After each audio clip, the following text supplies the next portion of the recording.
Hello students, how are you all. हमने last chapter 15 के 2 videos हमने कंप्लीट कर लिए हैं और हमने लास्ट एक्टिविटी 15.6 यहाँ तक हमने कंप्लीट किया था। मैंने लास्ट टाइम आपको बताया था कि बायोडिग्रेडेबल और नॉन बायोडिग्रेडेबल है वो किसे कहते हैं, ठीक है। सो ये आपको याद रखना है। अब देखो ये चैप्टर छोटा सा है तो आज है वो पूरा हो जाएगा, ठीक है। आप लास्ट तक ये वीडियो पूरा का पूरा देख लीजिए और ये बहुत छोटा सा चैप्टर है। इसमें मैं फिर एक बार आपको कह दूँ कि आपको इस चैप्टर में से सिर्फ 2 मार्क्स के क्वेश्चन ही करने हैं, ठीक है। समझ में आ गया कि क्या करना है। यहाँ हमारे पास क्वेश्चन है, why are some substance biodegradable and why are some are non biodegradable। सो हमें पता है कि पेपर से, वेजिटेबल से, पील से तो वो अपने आप डीकम्पोजर्स हो जाते हैं, ठीक है। वो एक बायोडिग्रेडेबल फॉर्म में कन्वर्टेड हो जाते हैं। तो ये जो होते हैं वो एक नेचुरल सब्सटेंस होते हैं और बाकी क्या प्लास्टिक ले लो, पॉलीथीन ले लो, तो वो कन्वर्ट नहीं होते, इसलिए उसको क्या कहते हैं, नॉन बायोडिग्रेडेबल कहते हैं। तो यही उसका रीज़न है। Give any 2 ways in which biodegradable substance would affect the environment. चलो ये तो आप भी कह सकते हो कि भाई हम क्या कर सकते हैं।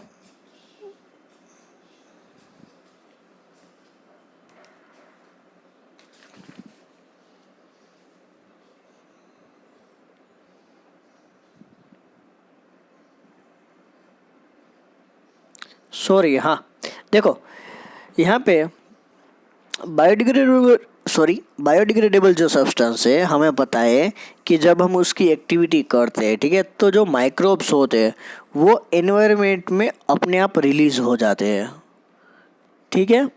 और इन सभी को उनकी जो लाइफ है उसको हमें ज़्यादा टाइम रखने के लिए हमें उसकी हेल्प करनी पड़ेगी। The life of two of others organisms, एक ये है।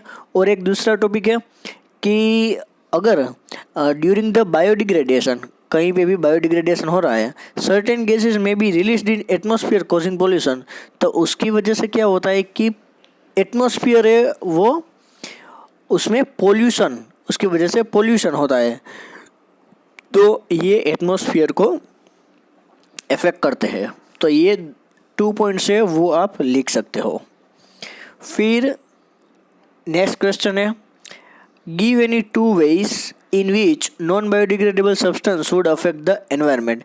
अब नॉन बायोडिग्रेडेबल कैसे, तो मान लीजिए कि पेस्टिसाइड्स है, ठीक है। तो पेस्टिसाइड्स है वो सॉइल और वाटर पोल्यूशन, तो उस पेस्टिसाइड्स की वजह से सॉइल और वाटर का पोल्यूशन होता है। तो ये एक बायोलॉजिकल मैग्निफिकेशन जैसा हो गया। सेकंड वन है, non biodegradable substance block the function of an ecosystem. तो इकोसिस्टम जो एनर्जी की ट्रांसफ़र हो रही होती है तो वहाँ पे उस सिस्टम को वो ब्लॉक कर देते हैं। तो ये उसके 2 ways थे, तो ये हमें याद रखना है, ठीक है। यहाँ पे इस पैराग्राफ में कुछ हमें काम करना ही है।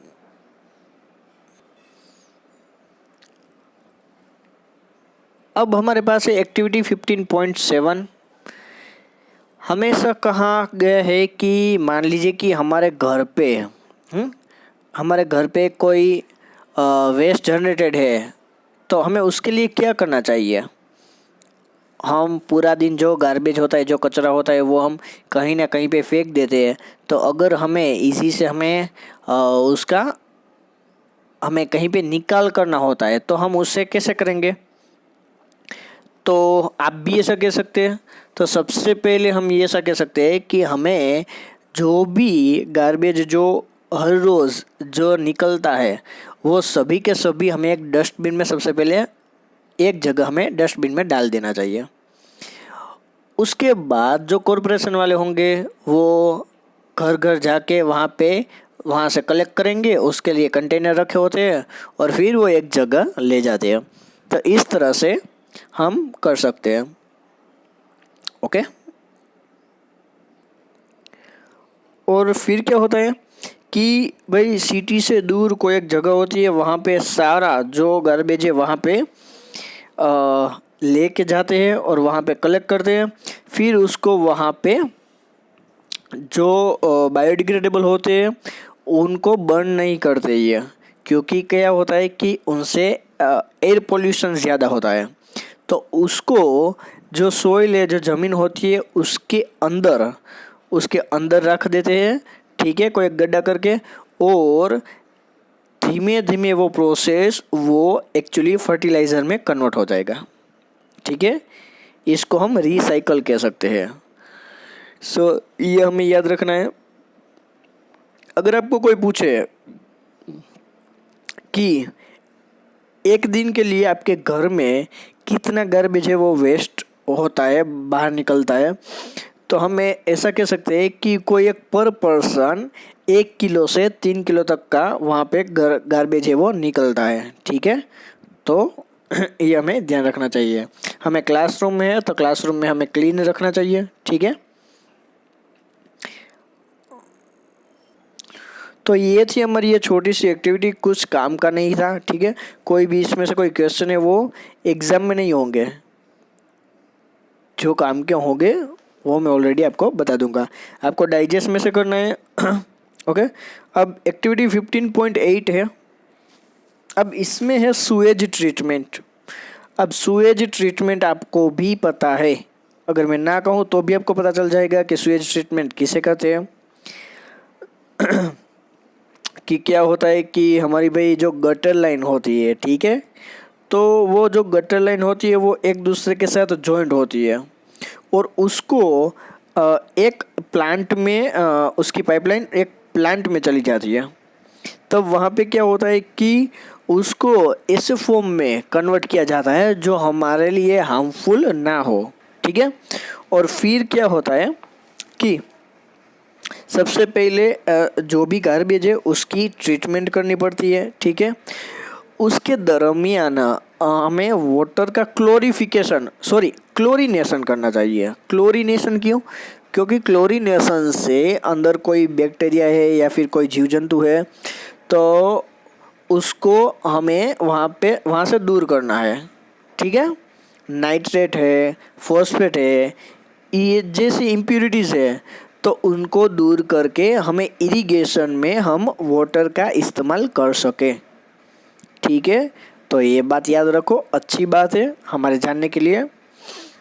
फिर सेकंड क्वेश्चन है कि हमारे कोई आसपास का कोई एरिया है तो उसमें ट्रीटमेंट है वो हमें फाइंड आउट करना है और उसमें वाटर और जो भी कोई पोल्यूशन अगर हो रहा है या नहीं हो रहा है तो वो हमें देखना चाहिए।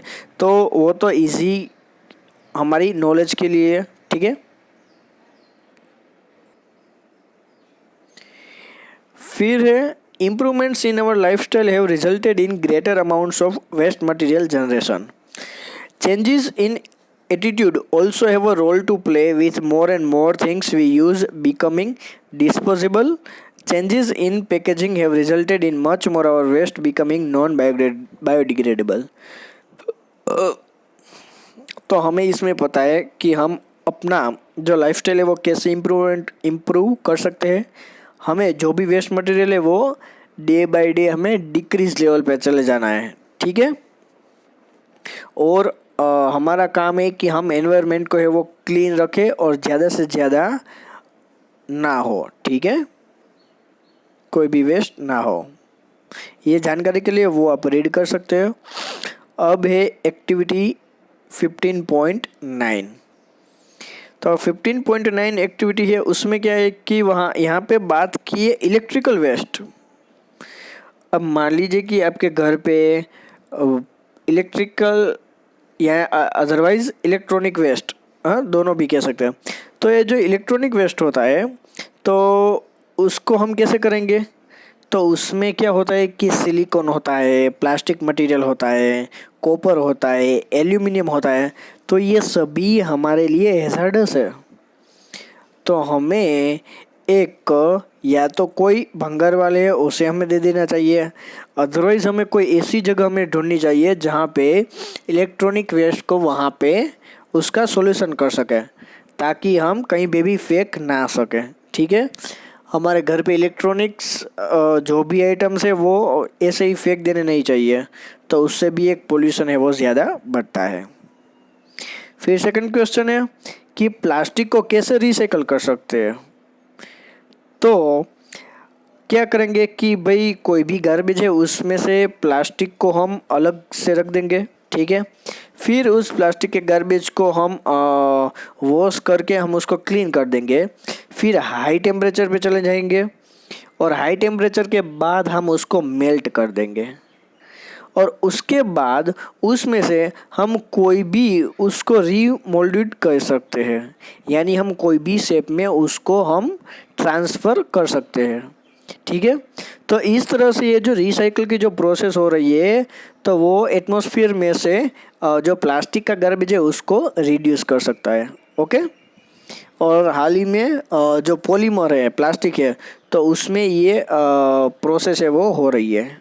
ठीक है, और लास्ट क्वेश्चन है what is ozone and how does is affect any ecosystem. और मैंने ऑलरेडी आपको बता दिया था कि ओजोन यानी O3। ठीक है, जब यानी अल्ट्रावायोलेट जो रेज होते हैं, तो वो ऑक्सीजन के जो 3 मॉलिक्यूल्स होते हैं उसके द्वारा ये बनते हैं। और क्या होता है कि ओजोन है तो जो सन में से जो वेवलेंथ अल्ट्रावायोलेट रेज की है उसकी वेवलेंथ है वो कम कर देता है, और हमको अर्थ पे रहने के लिए हमें प्रोटेक्ट करता है। तो आपको ये 2 मार्क्स में क्वेश्चन अगर पूछा जाए तो ये आपको लिखना पड़ेगा। सेकंड क्वेश्चन है how can you help in reducing the problem of waste disposal give any 2 methods. भाई ये तो आप कुछ भी कह सकते हो, आपको जो मन चाहे वो लिख सकते हो। ठीक है, हम जब रोज़ कोई फूड हम ले लेते हैं, तो क्या होता है कि वेजिटेबल्स के पील और वो सब होते हैं, या फिर कोई लीव्स होते हैं। तो ये सभी क्या है कि हमें क्या करना चाहिए कि एक ज़मीन में एक बड़ा सा गड्ढा करके उसमें हमें रख देना चाहिए। ठीक है, फिर उसको अपने आप डिस्पोज करना वो अपने आप शुरू कर देता है, तो हमें कुछ करना नहीं है, फिर वो अपने आप फर्टिलाइज़र में कन्वर्ट है वो हो जाएगा। और सेकंड मेथड है कि मान लीजिए आपके पास 3 मेटल के कुछ डब्बे हैं, कोई खाली डब्बा है, पेपर है, ग्लास है, तो हमें उसको हम रिसाइकल कर सकते हैं। ठीक है, रिसाइकल कर सकते हैं, इसलिए हम उसमें से कुछ ना कुछ नई प्रोडक्ट्स उसमें से हम बना सकते हैं। ठीक है, तो रीयूज़ भी करना चाहिए और रिसाइकल भी करना चाहिए। तो ये था हमारा छोटा सा चैप्टर। ओके, आप यहाँ पे रीड कर सकते हैं what you have learned. Exercise है वो आपको ऑलरेडी PDF में मैं सेंड कर दूँगा। ठीक है, तो वो PDF है वो आप रीड कर लेना। ओके, सो हम यहाँ तक ये चैप्टर है वो ओवर करते हैं। चैप्टर 1 मैंने पहले ही कहा था कि ये चैप्टर छोटा सा चैप्टर है और इसमें कोई भी प्रॉब्लम नहीं होगी आपको। अगर एक बार भी रीड कर लेंगे तो आपके लिए इजी हो जाएगा। याद रखना आपको क्वेश्चन 2 मार्क्स के करने हैं। ठीक है, 2 मार्क्स के आप क्वेश्चन है वो कर लेना, और एक बार अपने बुक में जो जो भी क्वेश्चन है वो लिख लो। ठीक है, तो हम नेक्स्ट लेक्चर में मिलेंगे और नए चैप्टर के साथ। हम हमारा जो 10th साइंस का 3rd चैप्टर है वो हम स्टार्ट करेंगे।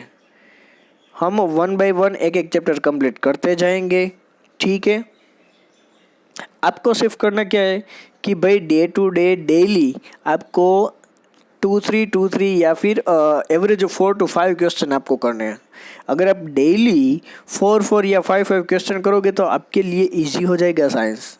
ठीक है, चैप्टर इजी है, क्वेश्चन एक बार रीड कर लो, आपको इजी से समझ में आ जाएगा। और मैंने आपको कहा कि आपको इसमें से लॉन्ग क्वेश्चन नहीं करने हैं, सिर्फ और सिर्फ जो 2 मार्क्स के क्वेश्चन हैं वो ही करने हैं। ओके, तो यहाँ पे हमारा सेशन होता है कंप्लीट। और हम मिलेंगे नेक्स्ट लेक्चर में नए चैप्टर के साथ। तब तक के लिए आप ये चैप्टर अच्छे से लर्न कर लीजिए। Okay, thank you.